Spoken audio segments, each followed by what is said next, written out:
Assalamualaikum warahmatullahi wabarakatuh. Hari ini Ibu ingin menjelaskan tentang bilangan oksidasi dalam persama reaksi, ya. Minggu lalu kalian sudah tahu bagaimana cara menentukan bilangan oksidasi dalam suatu unsur dan senyawa. Oke, hari ini kita lihat kalau dalam persama reaksi, ya. Kita ambil contohnya misalkan garam dapur. Garam dapur itu berarti dari senyawa Na ditambah klorin, ya, menjadi NaCl. Oke. Kalau ditanya tentukan bilangan oksidasi dalam persamaan reaksi ini. Kita tentukan aja Na. Na kalau unsur itu beloknya berapa? Beloknya 0. Ini beloknya 0. Oke. Kalau ini bagaimana? Kalau ini berarti natrium itu golongan 1A, berarti positif 1. Klorin itu golongan 7A, berarti beloknya negatif 1. Oke. Selesai, ya. Berarti di sini ada kenaikan bilangan oksidasi. Kalau kita lihat ini dari Na dari 0 menjadi positif 1, sedangkan klorin dari 0 menjadi negatif 1.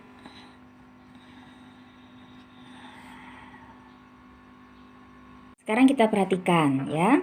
Dilihat nanti di bukunya. Di buku itu ada istilah oksidasi dan reduksi, ya. Oksidasi berarti terjadi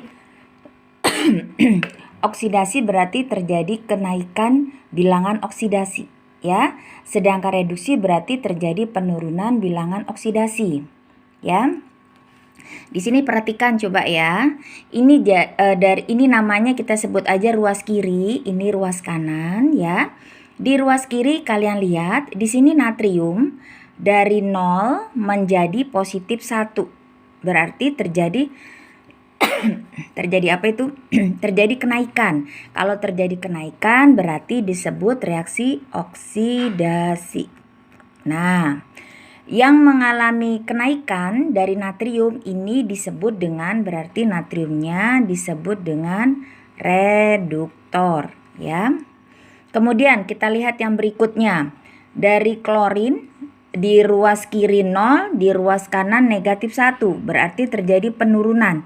Ini yang disebut dengan reduksi. Nah, yang mengalami reduksi yaitu klorin, ini namanya oksidator.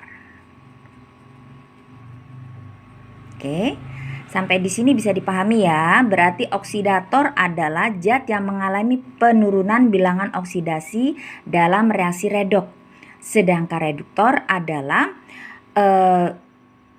atau yang pereduksi adalah zat yang mengalami kenaikan bilangan oksidasi dalam reaksi redoks, ya. Untuk lebih jelasnya mengenai definisi ini, untuk contoh yang pertama bisa kalian lihat di buku ya. Kalau di buku ini, di buku yang ini ya, ini yang kalian punya, itu kalian bisa lihat di halaman 152. Atau kalau yang di buku solatif seperti ini, ya, itu bisa lihat di halaman 85. Oke. Sampai di sini paham ya? Kita lihat contoh berikutnya. Coba sekarang lihat di contoh kedua. Ibu bacakan dulu. Ini Ibu tidak tulis wujud zatnya ya, karena kita lagi belajar bilok. Cl2 ditambah 2Ki menjadi 2KCl ditambah I2. Ingat, tadi kalau unsur berapa biloknya? Iya benar, untuk unsur biloknya sama dengan 0, berarti tulis dulu. Ini 0, ini 0, kemudian Ki. Ki itu berarti dari unsur K, kalium dengan I, iodin, ya. K-nya itu golongan 1A, berarti positif 1. I-nya dari golongan 7A, berarti negatif 1. K-nya ini sama, K-nya dari golongan 1A positif 1, klorin dari golongan 7A negatif 1. Sekarang kita lihat ada perubahan enggak nih? Diingatin ya, yang namanya reaksi redoks berarti ada yang mengalami penurunan bilangan oksidasi, ada yang mengalami kenaikan bilangan oksidasi. Ya, seperti halnya contoh yang nomor 1. Sekarang kita lihat dulu. Di sini klorin dulu ya, dilihat. Di sini klorin dari 0 menjadi negatif 1. Ini apa namanya? Apa tadi? Ya, ini namanya reduksi. Oke. Kemudian mana lagi yang mengalami? Nah, seperti ini coba dilihat di kalium. Kalium dari positif 1 menjadi positif 1. Berarti nggak usah dilihat. Berarti tidak ada perubahan biloks ya. Sekarang berarti yang dilihat yang mana? Iodin. Iodin dari negatif 1 menjadi 0. Oke, berarti ada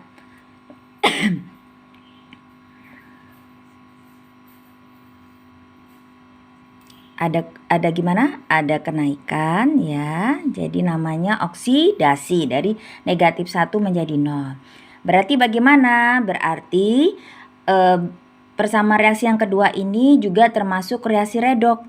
Karena apa? Karena ada yang sebagai reduksi, ada penurunan bilangan oksidasi ya, ini dari klorin Cl2 dari biloksnya 0 menjadi negatif 1.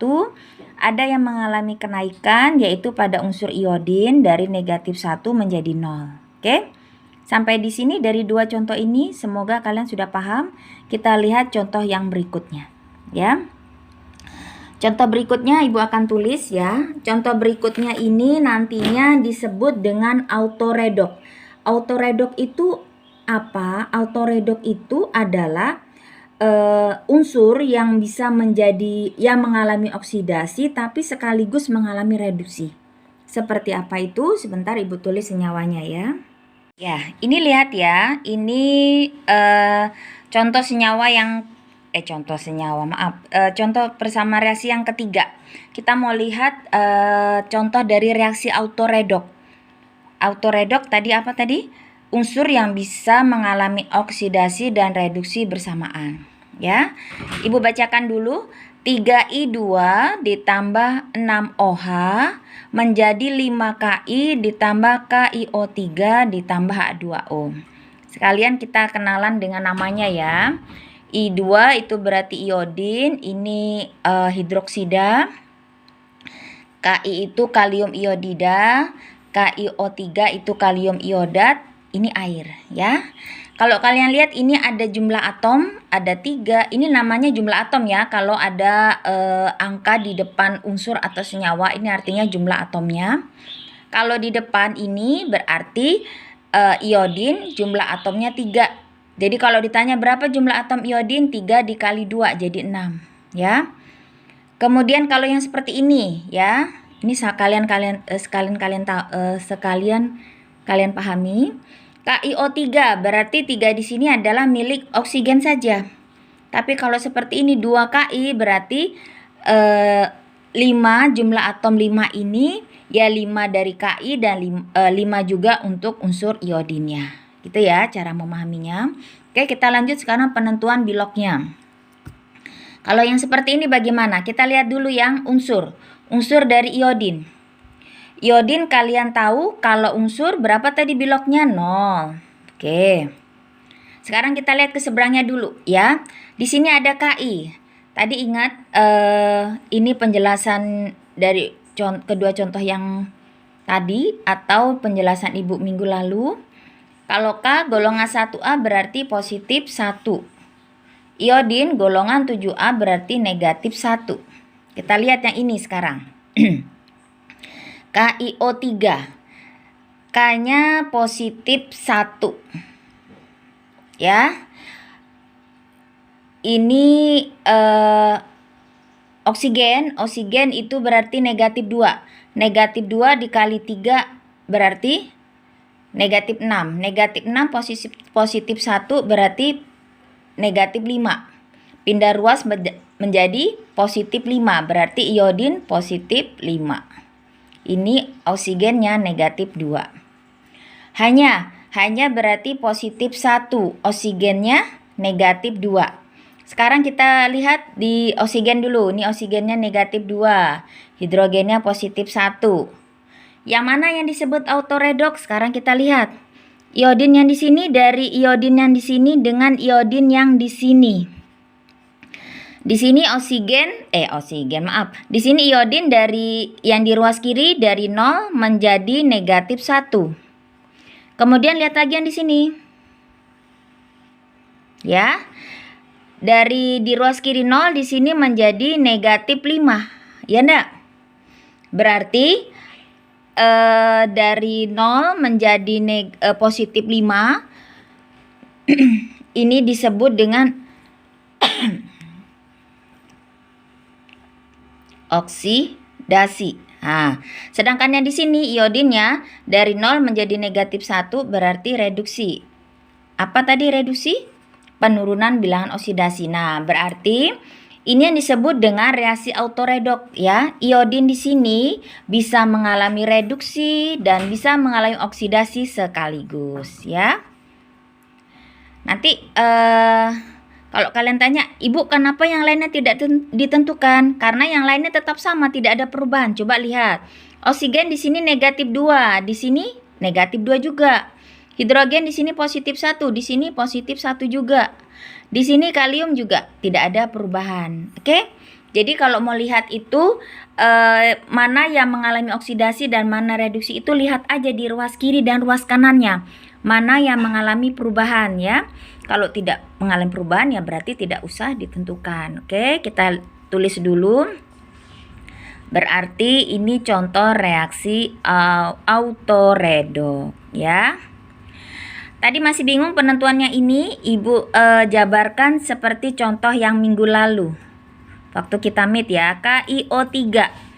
Kalau mau dikerjakan pelan-pelan seperti yang minggu lalu, ini kan berarti begini.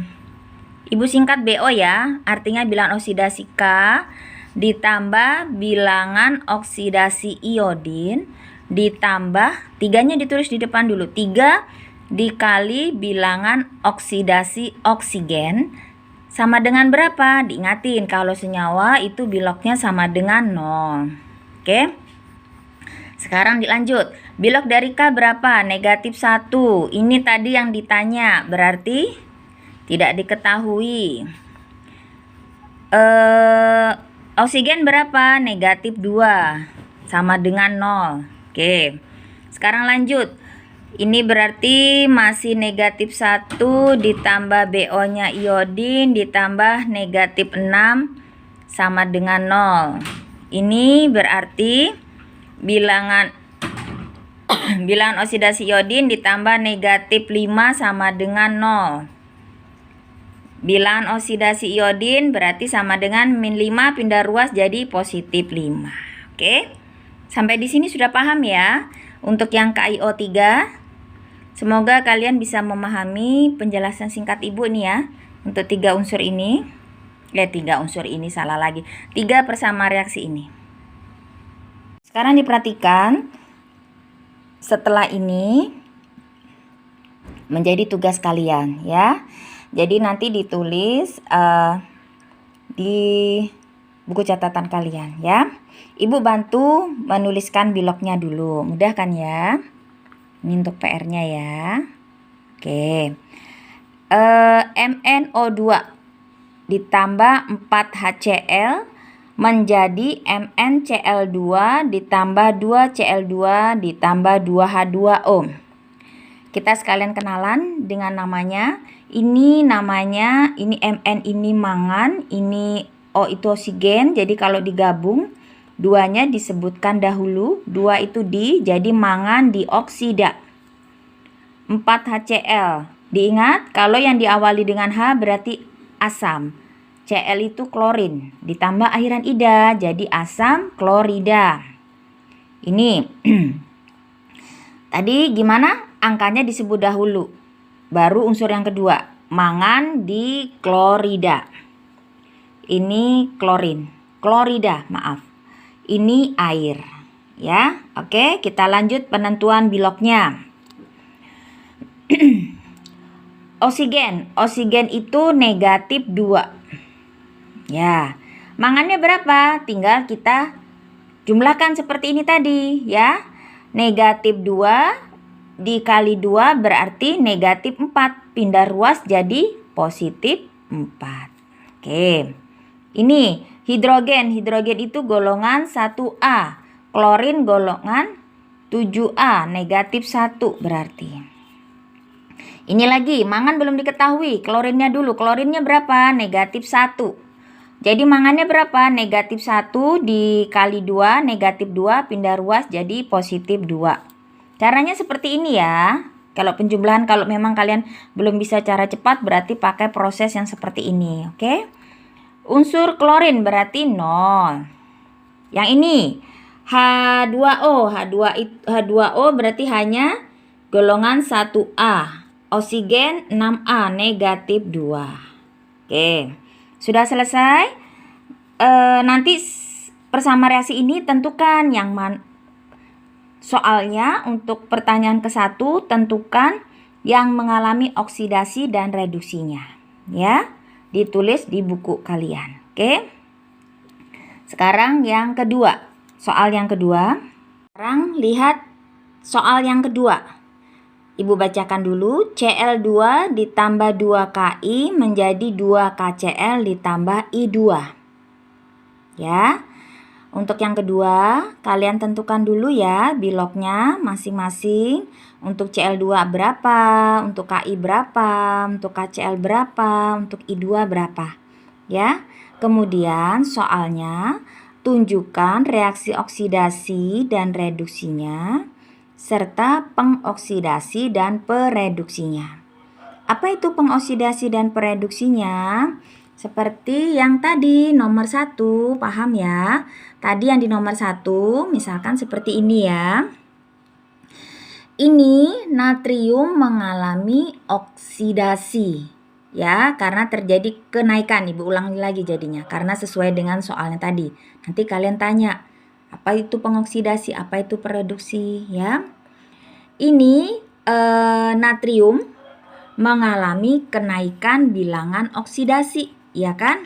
Nah, jadi natrium karena dia mengalami kenaikan, dia menjadi reduktornya. Ya. Kemudian yang kedua, klorin ya. Klorin mengalami klorin dari ruas kiri dan ruas kanan mengalami penurunan. Jadi dia sebagai apa tadi? Maaf ibu ulang. Klorin dari ruas kiri dari mulai biloknya dari 0 menjadi negatif 1 berarti terjadi penurunan atau disebut reduksi ya. Jadi klorin di sini sebagai oksidator. Oke. Jadi kalau apa itu reduktor? Reduktor itu sama dengan pereduksi. Ya. Apa itu oksidator? Oksidator itu sama dengan pengoksidasi. Paham ya? Jadi ibu ulang lagi soal untuk nomor 2 ya. Yang disebut apa tadi? Reduktor. Reduktor tadi apa? Reduktor itu sama dengan pereduksi. Oksidator itu sama dengan pengoksidasi ya. Jadi soal nomor 2, setelah kalian tentukan biloknya, kalian tunjukkan reaksi oksidasi dan reduksinya seperti ini caranya nih. Ditunjukkan. Kemudian tentukan pengoksidasi dan pereduksinya. Soal kalian yang ibu berikan cuma 2, semoga ini mudah sekali dipahami. Belajar kerjakan sendiri, nggak usah tanya Mbah Google ya sayang. Kalau tidak paham ditanyakan, kita diskusi bareng di grup saja ya. Jangan japri, kalau di grup kan enak, kita bisa saling berdiskusi ya, saling tukar pendapat. Semoga kalian sehat selalu. Wassalamualaikum warahmatullahi wabarakatuh.